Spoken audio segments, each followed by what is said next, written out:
Hey there, welcome to another episode of Cooking with Violet Vixen. Today, or tonight I should say, we are making cherry clafoutis. I've made something similar to this before, so it's basically like a batter cake with cherries in it, and it's pretty good. So I'm finally making this one now. Here's what we need. So it's pretty easy to make. Put your oven on 190, grab a square baking tin and grease it, and we'll be ready to start. Okay, so this is going to sound weird, but grab 2 mixing bowls. One's to mix, and then we're going to push it through the sieve because it's probably going to be lumpy the way I do it. So grab your sieve and put it over the bowl that you're going to put it into after. I use this one because it actually fits good. Alright, into this bowl we want 1 tablespoon of caster sugar. Oh, before I forget, the 25 grams of butter, you're actually going to grease your pan with that. So put that in the pan and let it sit on top of the oven, and then that way it'll just melt into it because you want it to be really well greased. Okay, just in case you're wondering, I was wondering where it went, but after reading my recipe I figured it out. Okay, 1 tablespoon of caster sugar. In she goes. Alright, now 3 eggs. Important thing with eggs is to always crack them into a cup. That way you can check them and you're not going to end up with any bits of shell, hopefully. Hopefully not. 1. Ugh. Try not to crack it as hard as I did. 2. 3. Alright. In they go. Wash your hands because splitting eggs that way is never a clean job. Alright, now we're going to actually grab a whisk. I'm going to use my small whisk, but you can use any one that you want.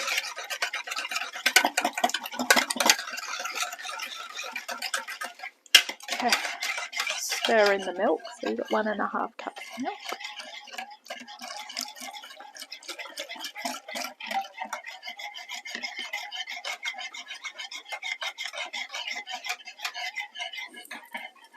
And that little bit that got away. Add 3/4 of a cup of plain flour, so sprinkle it over the top. Okay, in she goes. And then finally, a pinch of salt.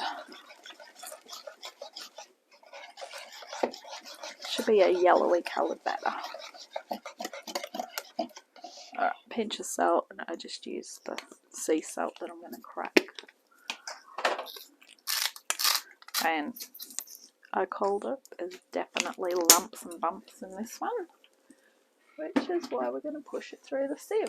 So that way we're not going to have a lumpy batter. There's nothing worse than lumpy batter. Alright, so hold that still, push it through. Beautiful. Alright, just push that through.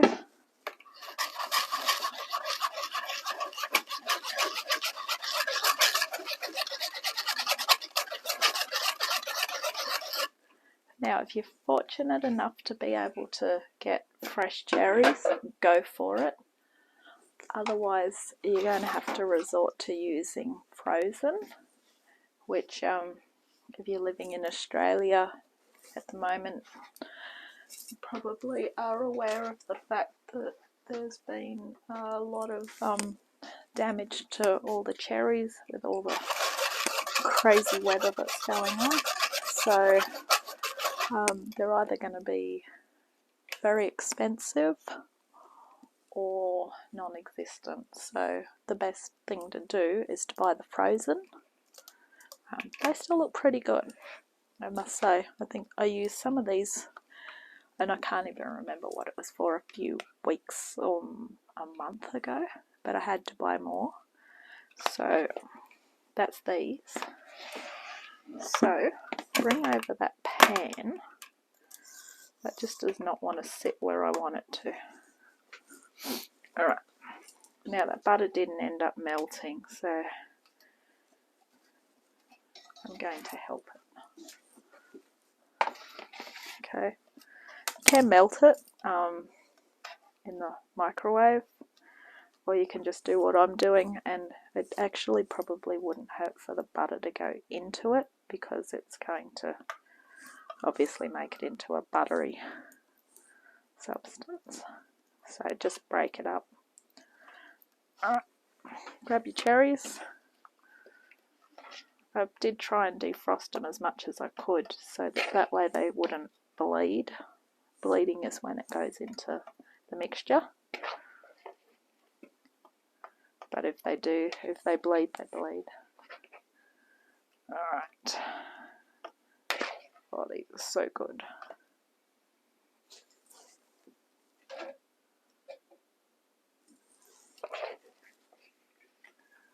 Look at that. There is not going to be a cherryless spot.